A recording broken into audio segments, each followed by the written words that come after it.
everybody, welcome back to my channel. So today is part 2 of my drawing noses and coloured pencil tutorials. So last week was part 1, and for that video I drew a baby's nose and also a female nose. So if you missed that, make sure you check out that video after this one. So this week I'm drawing a male nose and also an older person's nose, and I'm doing these with a darker skin tone and warmer skin tones than I did last week. So with the last 2 noses I did them more pale, so if you want to know how to do more pale skin tones, then definitely check out that video.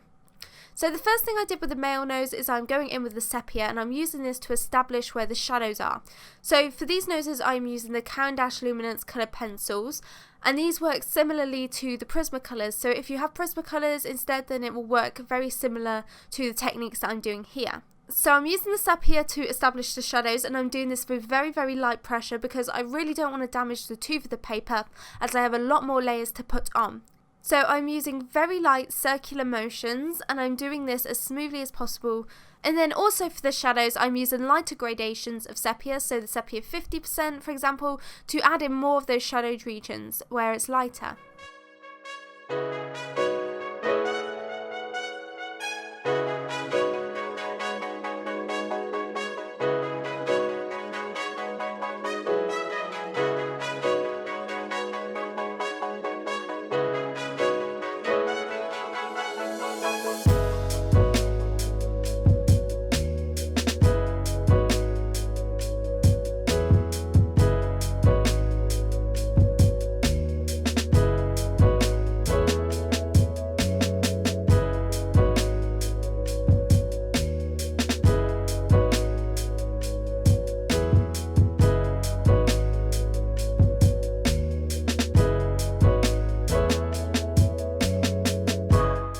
I'm now going over with the burnt sienna 50%. I'm using this on the shadowed regions as well, and I'm using this more to blend all the colours together and to get more of an established layer down. And then I'm going in with the burnt sienna 50%, which is the darker burnt sienna, and I'm using this on the more shadowed regions of the nose, so closer to the nostrils, and I'm using this with a bit more pressure so that it all blends out smoothly.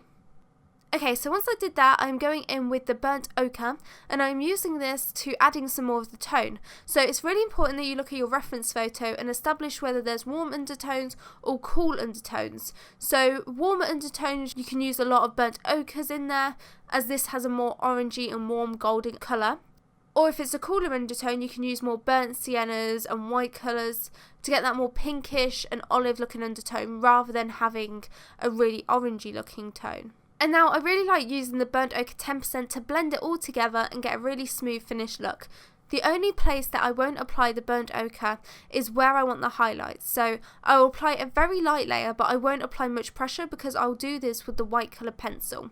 But I like to have a bit of burnt ochre there, just so that when I add that white coloured pencil, it's more of a seamless transition into the colours next to it.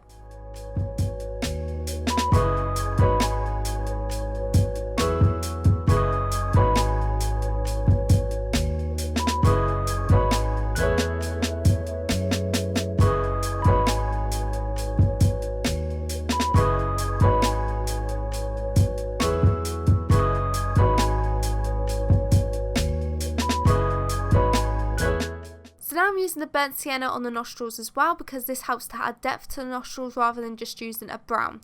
And like last week, I was saying with the nostrils I try to use a dark brown rather than a black, so avoid black as much as possible if you can. Obviously it depends on your reference photo, but if you do want to use black, then try and layer other colours over the top of it so that it doesn't look so flat. So for example, you can layer over the browns or the burnt siennas just to add a bit more richness back into it. And I'm also using that burnt sienna on other parts of the nose to really hype up the contrast and add depth to the shadows. So very much like I was saying last week, if you get the colours all correct, the nose still won't look realistic if you don't have contrast, if your contrast isn't good. So this is the difference between your highlights and your shadows. So to make it look really realistic and pop out of the page, you need to get your highlights as bright as they are and the shadows as dark as they are, to make it look very three-dimensional. Another set of colours that is really good for shadowed regions like I'm using now is the raw umbers. So this has more of a greenish undertone, so it's really good for the skin because a lot of our skin has greenish undertones or bluer undertones. and this makes it look more realistic. So the more colours you glaze over the top of each other, the more it's going to look realistic, because skin isn't just made up of a few colours. You need to add in lots of the different variations to make it look realistic.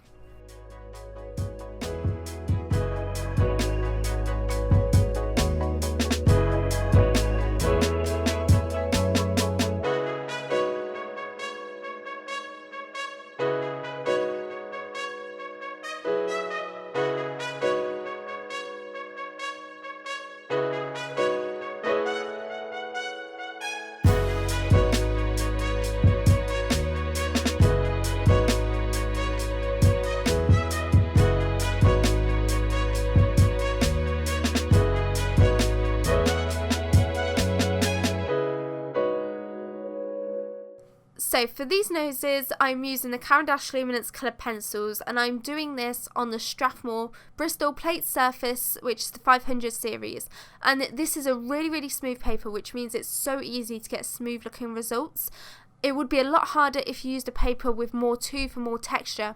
So if you want to do portraits and your aim is to get a smooth looking skin, then I really recommend something that is very smooth and has little tooth.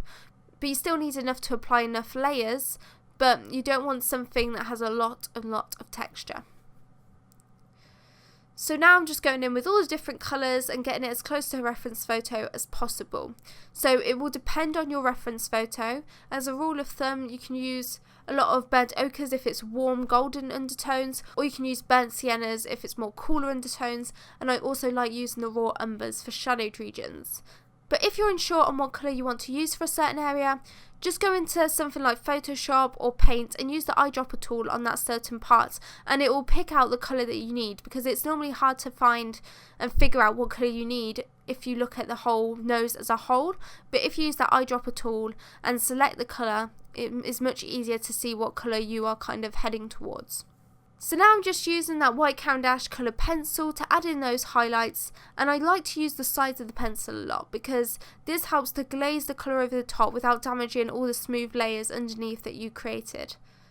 So using colour pencil is a very slow process. It is something that you can only do if you have a lot of patience and you're really willing to stick with it, because you need to layer and layer and layer, and this is very time consuming, so it's not something that you can do really quickly. And if you do it very quickly, then you're not going to get good results and it'll just look rushed. So if you don't have the time to commit to it, then probably try and find a different medium, because it is a very slow working medium, slower than anything else I've worked in before. However, a good thing about coloured pencil is that there's no drying time. So for example, with oil painting you have to wait for your layers to dry, but with this you can just keep working.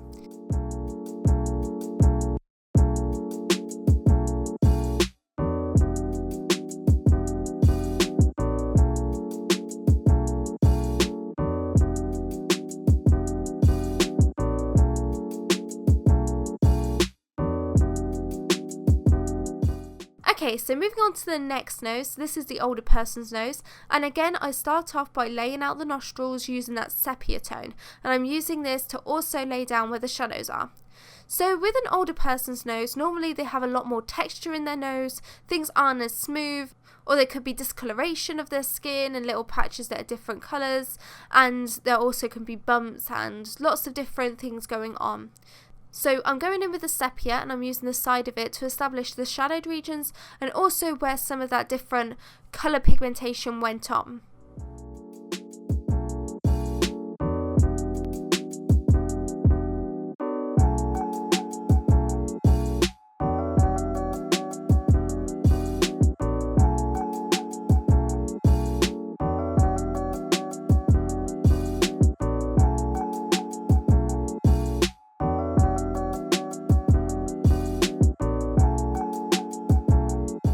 And then I'm going in with the burnt sienna 10%, and I'm using this just to fill in where all those shadowed regions are and get a nice base layer down. And again, I'm not applying too much pressure, I'm just applying enough pressure to get the colour down onto the paper.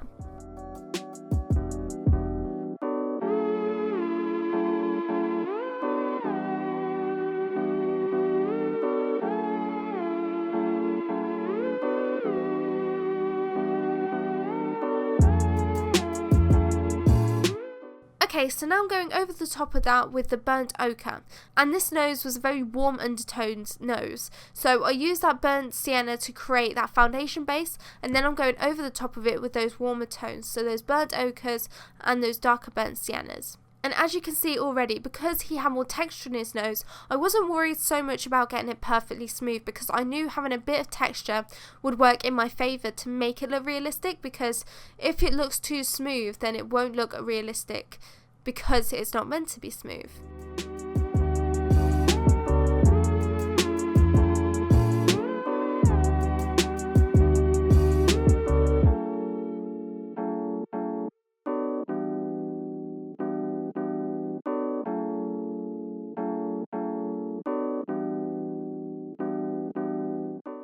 And now I'm going in with that sepia to add in more of those discolored darker patches onto the skin.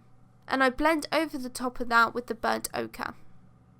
So blending over the top of them blends them out and softens them out, but without getting rid of that pigment. So you can still see that there's changes in the skin tone in those areas, but it's not so harsh and you can't see all the edges of where I applied the colour pencil.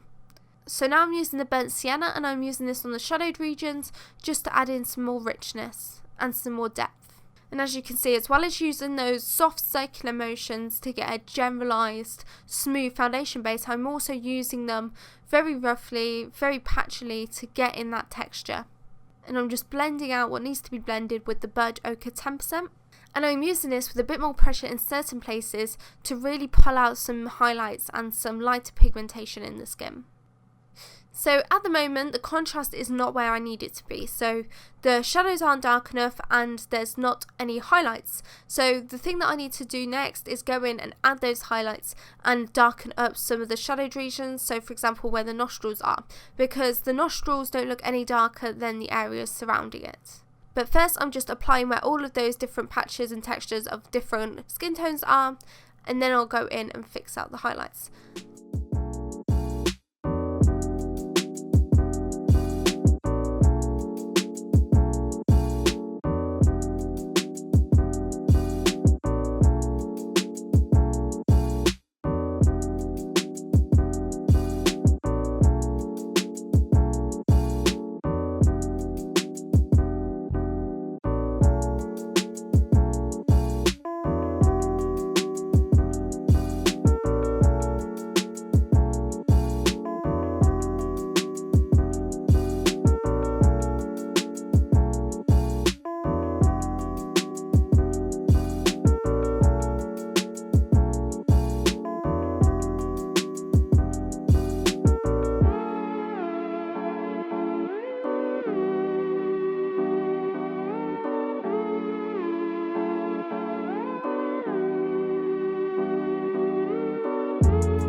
So now I'm going in with the white Caran d'Ache coloured pencil, and I'm using this to add in the highlights. And you can see very quickly once I've done that, it really helps to make the nose pop, and it helps in your head to make it look three-dimensional, because now you have the shadows, the foundation base, so the mid-tones, and now you've added the highlights. So you've got those 3 layers to make it look really good.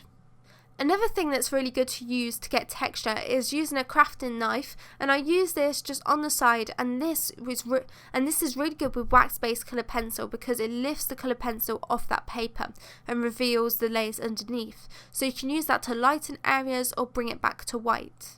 And so this is an amazing tool to use if you're drawing hair and you want flyaway strands and stuff like that. It's a really, really good tool, and I use it so much in my colour pencil drawings. So now I'm just fixing the colours, adding more highlights when there needs to be highlights, and then fixing the shadows, and then I'll be done with this one. Anyway guys, that's it for this tutorial. I really hope you enjoyed it and found it useful. Remember, if you want to see part 1, then feel free to go and check that out now. I really recommend you doing it because I talk more about the colours that I'm using and stuff like that. So thank you for watching this video. If you're new to my channel and you're enjoying these tutorials and finding them helpful, then make sure you subscribe because I have these tutorials every week. So you'll be getting a lot more things like this. So I think next I'm going to be drawing mouths and then facial hair and stuff like that. So make sure that you subscribe so that you don't miss out on that. Also, I'll leave all the links to my social media sites and the colours that I use for each of these drawings in the description below.